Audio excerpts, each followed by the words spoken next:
So, hello po sir, good morning po sir. I'm Stevie Pauline A. Dilindo po from BSIT 2 po.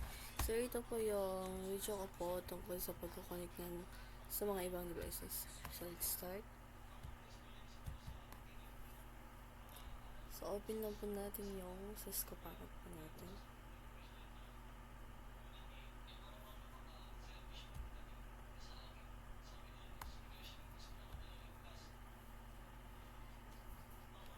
Wait lang po natin.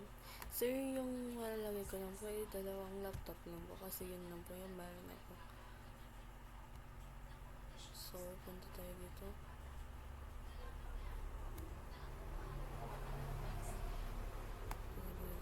Then, lagay natin. Pindot.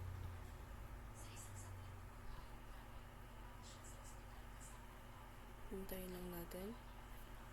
Then, config. Then, sa wireless. Then, pindot. Then, password. 1, 2, 3, 4, 5, 6, 7, 8. Then, pangalan ng PLDT. And then, back. And then, hanapin natin to.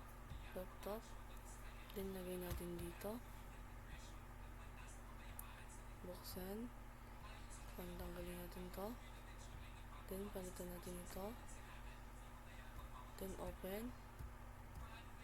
Punta tayo ng desktop. Then, connect. Hintayin natin. Meron. Connect. Password. 1, 2, 3, 4, 5, 6, 7, 8. Then, connect. Then, back natin. Meron siya. Then, lagay pa tayo ng another na laptop. Kasi yun yung pwede, meron ako. Kailan yun yung ilalagay natin. Then, open. Then, yun lang po. Pag sa phone din po, sir, ganyan lang din po. Sorry po, sorry.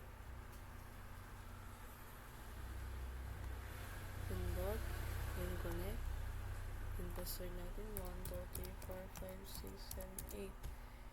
Yun lang. Connect. Then, back natin. Yun lang po. Then, pag sa phone naman po, sir, sim lang din po yung gagawin natin.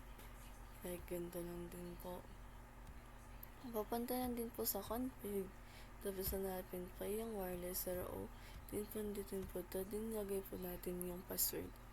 Sim lang din po yung gagawin po natin. Yan lang po, sir. Thank you so much po.